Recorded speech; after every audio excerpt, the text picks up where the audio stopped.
O mga kakabsat, ito, napaka-fresh mga kakabsat. Nako po mga kakabsat. Senator JB sinabing may 5 daw na boto na sila para tanggalin si VP. Ay, si VP, si SP Soto sa pwesto sa Lunes. DDS panic mode. Oh, bakit? Bakit? Sino kaya yung 5? Sige na nga natin. Sige nga, tingnan natin. Bardagulin mo na.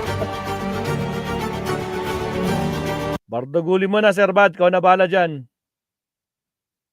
Buenos dias. Bilisan natin para matapos kaagad.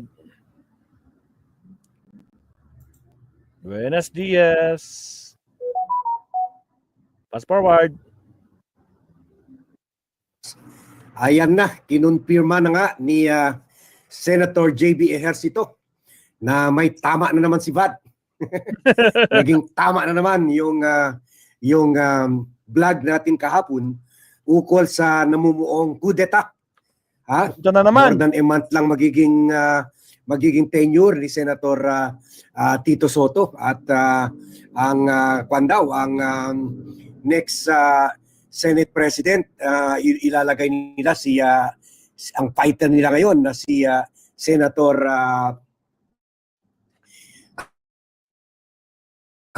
Alan Peter Cayetano. Yan daw ang susunod kasi Kalunes. Cheese medyo busy na sa mga kaso-kaso niya. So si Alan Peter Cayetano na.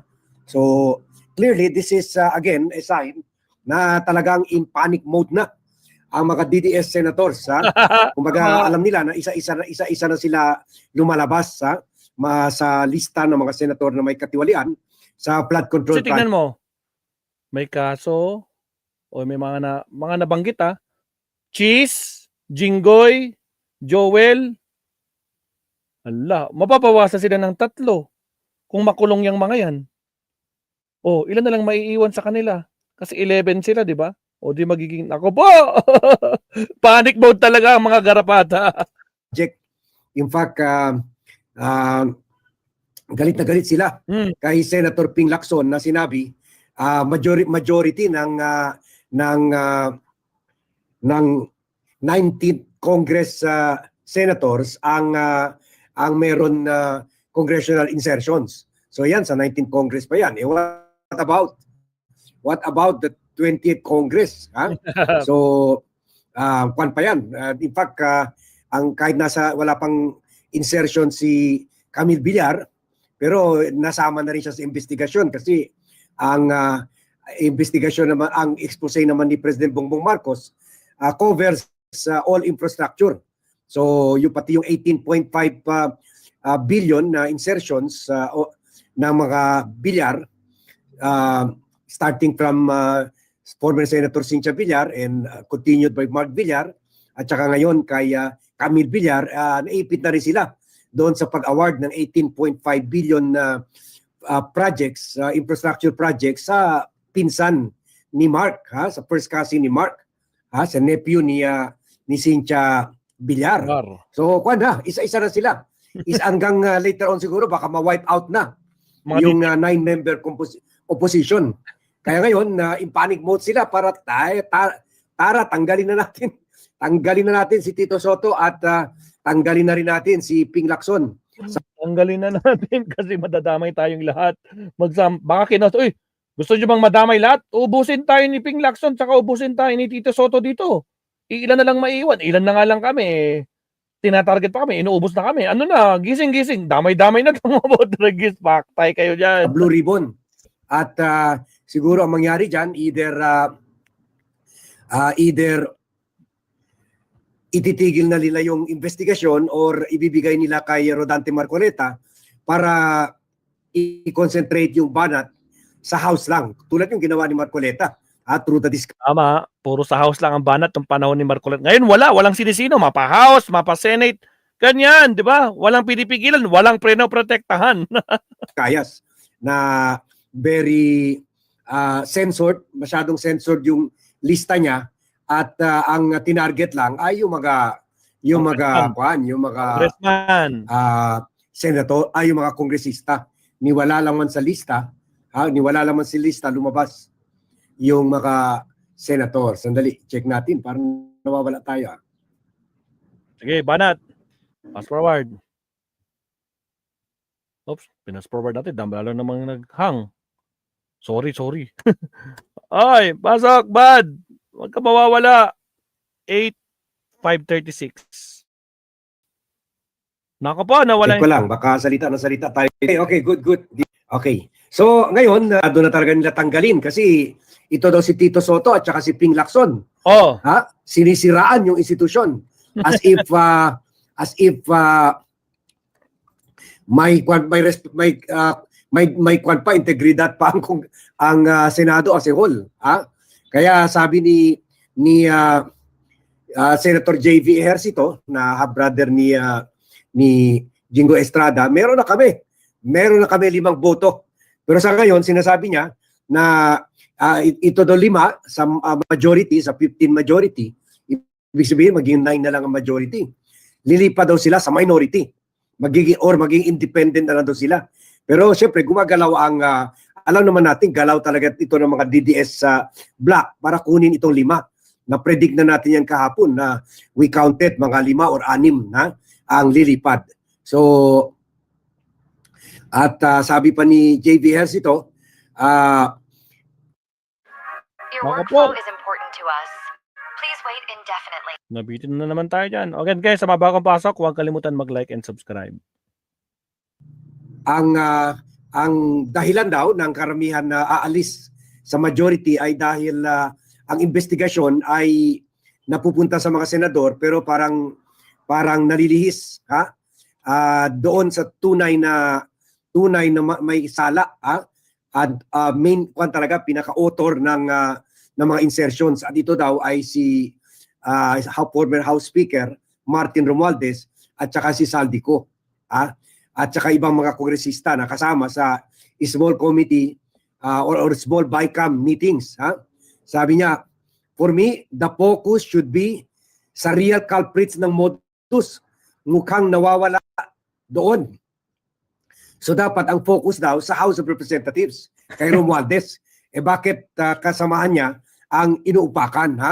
At sabi niya, bakit hindi si so far sabi niya bakit isa lang congressman ang inimbitahan at ito ay si former appropriations chair Saldico. Pero total naimbitahan na rin si Speaker Romualdez at sabi niya nakakabahala na rin na puro senators ang naipit, kasama si Chis Escudero, Jingo Estrada, Joel Villanueva at nakita na rin natin na lumabas din yung pangalan ni Bong Revilla, Nancy Binay at yung tatlong Villars, Magkakapatid. Cynthia, Pamilya. Mark and Camille Villar. At sabi niya, bakit hindi dapat ma-focus doon kay Romualdez? Samantala siya ang nagsimula sa lahat nito. Sabi niya, that's where the modus started. Kumaga, dahil close si Romualdez kay President Bongbong Marcos, naglakas loob siya na magnakaw ng ganito kalaki. Na kumaga, he really si Romualdez really parang nagwala talaga. Binaboy talaga ang budget dahil alam niya na protected siya by his cousin, si President Bongbong Marcos. Kaya ginawa niya ito. Sabi niya, sabi ni JB, paano tayo mag-introduce ng legislation dito sa Senado kung ang problema doon sa House? Yon. Doon nagsimula itong lahat ng katiwalian. May tama rin naman si JB. So panoorin natin ito na confirmation rin from ANC news na ganito na nga may talagang namumuo na nga ang kudeta na we're among the first to blog yesterday at ngayon laman na ng mga popular news.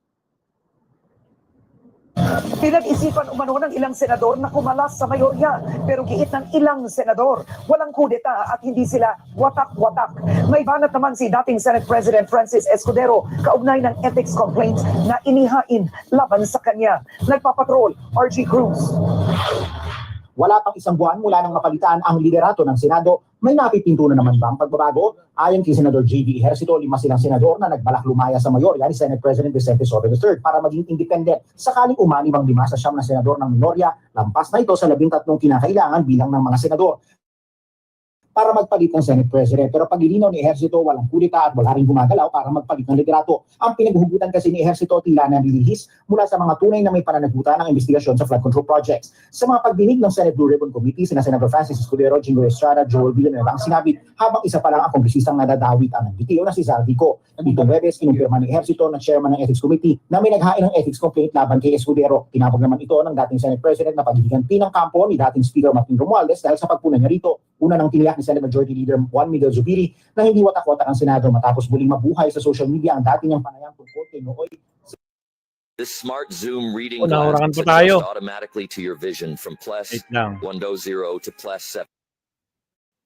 Senate President Escudero para palabasin yung problema sa liderato ni Soto. Inuna naman ni Senador Amy Marcos kung bakit wala pang bagong pagdinig ang Blue Ribbon Committee, pati ang mga balitang maglalabas na ng partial committee report. Sagot ni Senate Blue Ribbon Committee Chair, Senate President Pro Tempore Panfilo Lacson, dapat dumalo si Marcos sa pagdinig, makinig sa plenaryo at magbasa ng group chat ng mga senador. Kalaunay binunyag ni Marcos na nilayasan niya ang group chat dahil anya puro panggigipit ng ito sa kapwa senador.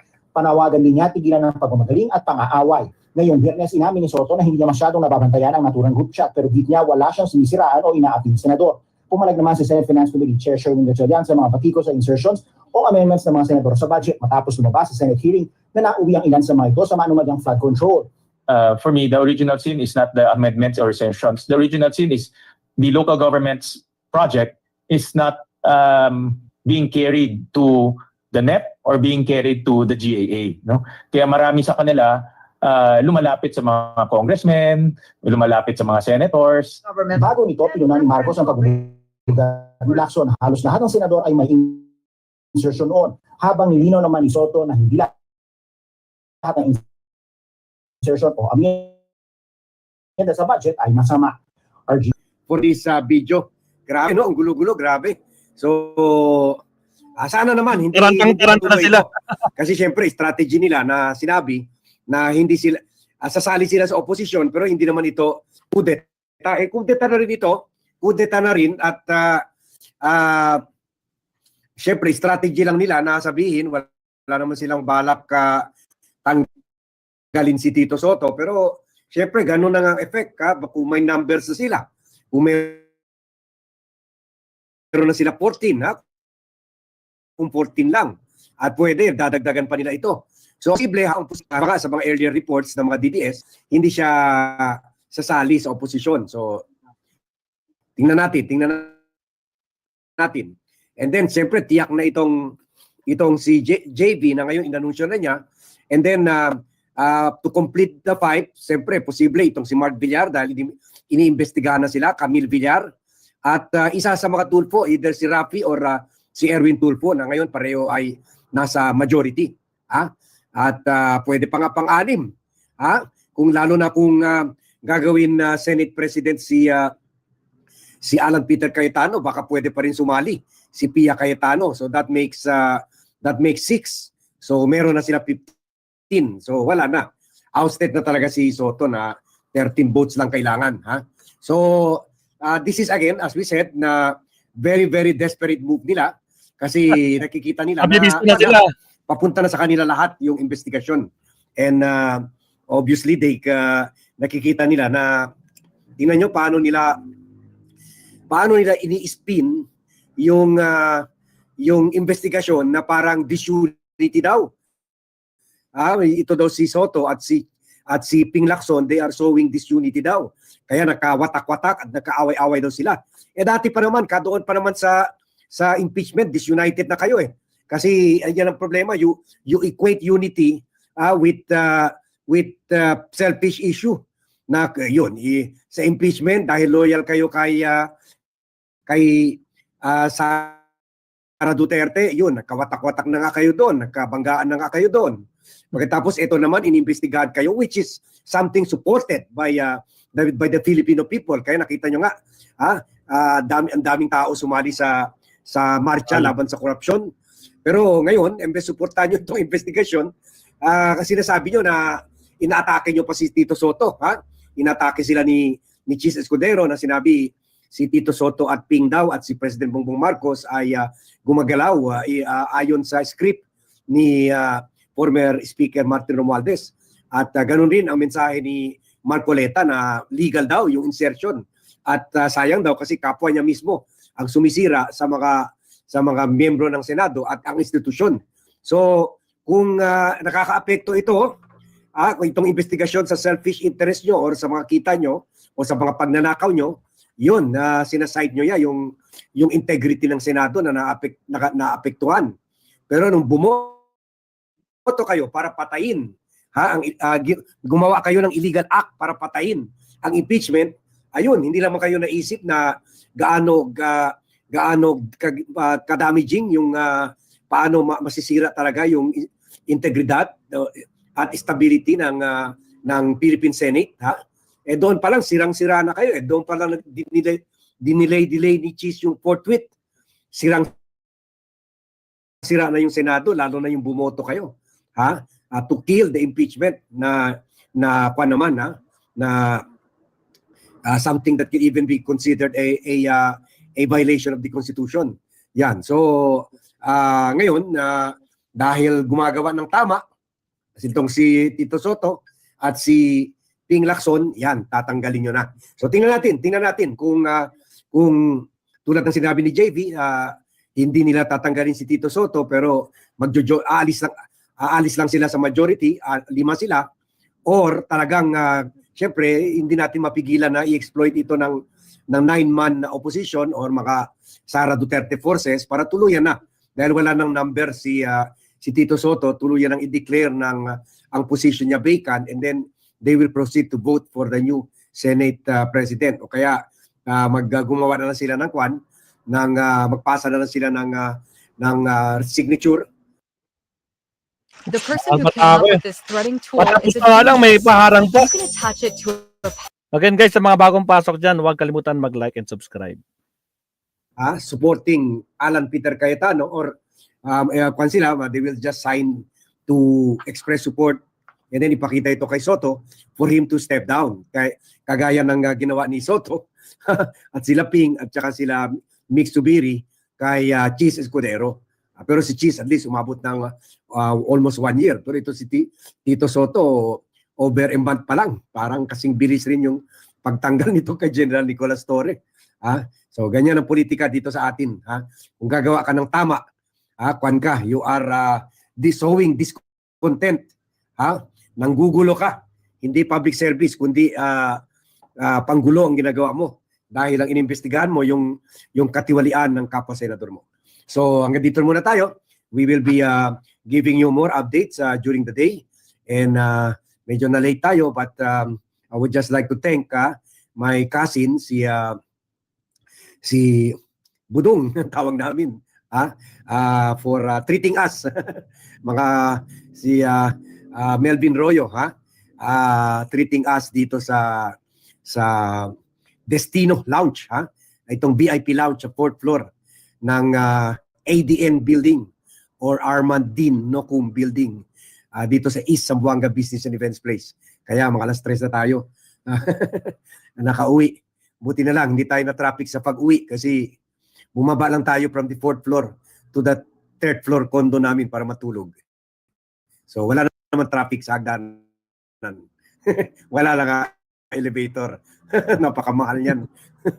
Kaya hindi gumagalong elevator, pa rin, nakukonsumo pa rin ng kuryente. Kaya hindi na natin nilagay. Magmi-meeting pa tayo sa BAT team. Thank you very much everyone for watching. Thank you very much for joining me in this late vlog. And see you in my next vlog. Ayun, salamat, Sir Bad. Thank you very much, Sir Bad.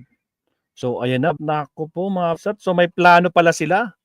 No? Lalo na, may sinabi ito si JV na nalulungkot siya kasi tinatamaan daw yung kanilang kampo, Senado. Ayaw daw niya ng gano'n. So meaning baka ano 'yan, damay-damay na. So mukhang may mangyayari sa Lunes mga kakabsat. Yan ang abangan natin 'no. Mukhang merong mangyayari na ikagugulat nating lahat sa Lunes. So ano sa tingin niyo, Mabsat? Dahil sa buwisit ba nila dito kay Ping Lacson tsaka kay Tito Soto babaligtad itong mga kuwan na 'to, mga nasa majority at kakampi na ulit sa mga Duterte. Ano sa tingin niyo mga kakabsat? Dako po, may kalab shoutout po sa ating mga kasama dito. At siyempre, maraming salamat wait lang, naririnig ko yung boses ko. Sir Tony, may kalab shoutout. Ma'am Eva, ay, Kabsat Tokis, meron na po na bang bagong Senate President sa Lunes? Natakot na sila sa gusto nilang pagtakpan ng mga kalokohan ng mga kakampi nila. Exactly, yun na nakakalungkot, no? Anak ng kamote talaga. Ma'am Jenny Ramos, shout out. Yuki Sawaki, Sir Tony, Dalia Rosario, Sarah Force, may kalab shout out. Sino pa ba nandyan? Sa lahat po naman nandito, bagong pasok again. Happy weekend. May kalab shout out sa inyo lahat. At syempre, again guys, no? Aabangan na lang natin, no? Especially sa Lunes o kaya next week, talagang may pasabog si Ping Lacson. Kasi nga, nag-tell all na eh. Mukhang sinabi na, tell all. Baka kasama doon yung mga bumaligtad. Yung mga may planong bumaligtad, no? Lalo na kapag sinabi na ni, pigilan natin. Hindi dapat masabi. Hindi dapat tayo madawit. Dapat hindi tayo madawit dyan, no? Dahil kung ganyan din lang, madadawit tayo, lumipat na tayo sa minority. Doon na lang tayo, no? Tama ba, Tokis? Madadawit na sila eh. Kaya no choice na sila. 'Di ba? Anak ng kamote, wait lang, check ko yung oy, nag-uumpisa na. Very good. Mga kabsat, no? So again, thank you very much. Happy weekend. Mamaya magla-live na naman tayo. At syempre, may pakiusap si Maestro bago tayo mag-end. Maraming salamat sa inyong lahat. Happy weekend. Doon lang tayo sa tama, Mabsat. At ngayon, meron tayong premiere. Lipat kayo, guys. Kahit like lang. Palipatin ko kayo. Lipat po tayo.